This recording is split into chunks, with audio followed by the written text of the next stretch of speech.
Bonjour à tous, il est temps du bilan hebdomadaire. Cette semaine, j'étais en centre de formation, comme la semaine dernière, et j'ai fini de tailler mon parpaing. Pas sans mal, puisque mercredi matin, j'ai eu pas mal de difficultés.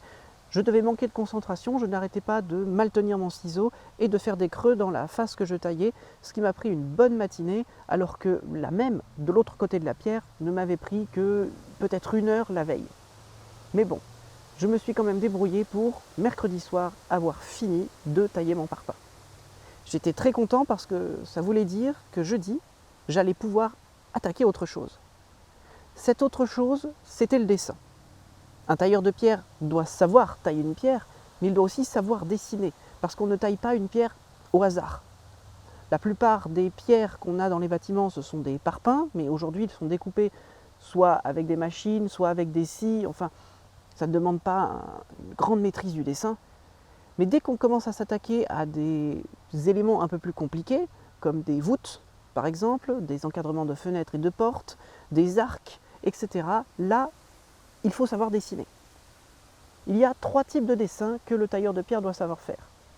Il y a d'abord le calpinage, c'est-à-dire comment j'organise les pierres dans un bâtiment. Par exemple, exemple type, comment est-ce que je vais tracer, répartir mes pierres pour faire une voûte? On ne les fait pas n'importe comment. Ça peut être aussi comment est-ce que je vais positionner mes pierres pour que mes fenêtres et mes portes tiennent. Ensuite, il y a la stéréotomie. La stéréotomie, c'est pour découper la pierre. Comment est-ce que je vais découper la pierre? Si je fais une coupole, évidemment que les pierres ne vont pas être parfaitement rectangulaires. Elles vont avoir des courbes. Et ça, il faut savoir le tailler, et pour le tailler, il faut savoir le dessiner. Et puis enfin, le tailleur de pierre doit savoir dessiner des moulures, c'est-à-dire des éléments en général ornementaux, décoratifs, qu'on va retrouver notamment sur les corniches des bâtiments, tous ces bosses, ces creux, ces rondeurs qu'on peut trouver sur les façades et qu'on peut trouver dans les encadrements de portes et de fenêtres et qu'on peut trouver un peu partout, essentiellement pour dynamiser la façade, pour la rendre plus belle, plus attrayante et finalement pour la faire sortir d'un simple mur de pierre plat qui pourrait être assez monotone. Sur cette image, vous pouvez voir un des plafonds du château des Ducs de Bretagne. On peut constater assez aisément que le tailleur de pierre doit savoir maîtriser sa pierre et maîtriser le dessin. Les pierres sont courbes, certaines ont des moulures importantes, voire même un peu de sculpture, et tout ça, le tailleur de pierre doit savoir le dessiner en amont. Comment est-ce qu'un tailleur de pierre dessine? Il dessine essentiellement avec une règle et un compas. C'était assez nouveau pour moi. J'ai fait 4 ans d'études d'architecture, donc j'avais de très grandes facilités à dessiner. Et la journée de jeudi a été très facile, très agréable pour moi. Mais dessiner au compas, je n'avais pas encore fait. Ça nécessitait de revenir à des éléments de géométrie de base et d'oublier tous les petits calculs millimétriques que je pouvais passer mon temps à faire avant. Là, c'est plutôt des rapports de proportions et de la géométrie de base. Pour faire du dessin de tailleur de pierre, il faut savoir faire un carré, un triangle, un cercle. Avec ces 3 formes, on fait ce qu'on veut. Et puis, il faut savoir manipuler son compas pour faire des angles droits. Et oui, des angles droits avec un compas. Et pour pouvoir gérer tous les rapports de proportion, des divisions, des multiplications, tout se fait avec un simple compas. On revient à la géométrie de base, Pythagore, Thalès. C'est assez simple à faire, mais ça demande quand même de revenir à de vieux cours de collège qu'on avait un petit peu oubliés. Jeudi, j'ai passé la journée sur la table à dessin. D'abord, j'ai fait de nombreux croquis pour me familiariser avec les moulures de base, les comprendre, les connaître. Et puis ensuite, ça a été essayer avec mon compas, ma règle, d'en dessiner certaines et même de passer au niveau supérieur en tentant de reproduire un motif un peu plus complexe. Et là, je me suis permis une petite folie. Étant sûr de savoir dessiner, j'ai voulu m'amuser à reproduire un motif de colonne khmer. Les Khmers, vous savez, c'est cette vieille civilisation cambodgienne qui a disparu il y a quelques siècles et qui nous a laissé des temples extraordinaires dans la jungle, dont le plus célèbre est Angkor Wat.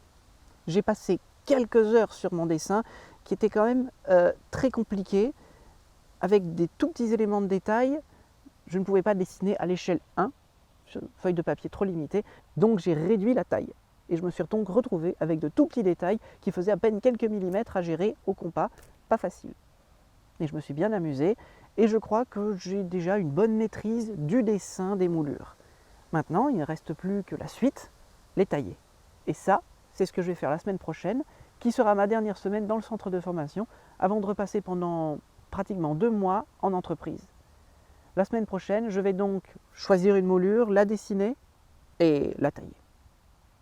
Le bilan de cette semaine est donc très positif. Je suis très content d'avoir fini mon parpaing, même si je suis un peu énervé d'avoir eu tant de mal sur la fin, avec cette petite phase de mercredi matin qui m'a beaucoup agacé. Et puis j'ai pu commencer le dessin qui m'a vraiment fait du bien. Ça fait du bien de revenir au dessin, au papier, et de découvrir une nouvelle manière de dessiner avec un compas, ce que je ne connaissais pas vraiment, en tout cas que je n'avais pas fait depuis très longtemps. Comme vous l'avez remarqué, cette vidéo est beaucoup plus courte que les vidéos des semaines précédentes. C'est normal, je me suis rendu compte qu'elles étaient vraiment trop longues, plus de 20 minutes, ça ne sert à rien. Ce sont des vidéos hebdomadaires pour des bilans hebdomadaires, alors à quoi bon faire le bilan de chaque jour? Ça ne sert à rien. Je vais donc essayer maintenant de me tenir à des vidéos courtes, dans l'idéal de moins de 10 minutes, pour faire une synthèse globale de la semaine et non pas un résumé de chaque jour de la semaine. Si vous avez des questions, n'hésitez pas évidemment à les poser en commentaire. Si je peux y répondre dans une vidéo hebdomadaire, je le ferai. Peut-être même que je serai obligé de faire une vidéo spécifique pour répondre à une question spécifique. N'hésitez pas, des questions techniques, des questions sur ma formation, n'importe quoi. Et si je ne peux pas y répondre en vidéo, je vous répondrai toujours dans les commentaires. Sur ce, je vous dis à la semaine prochaine pour une prochaine vidéo.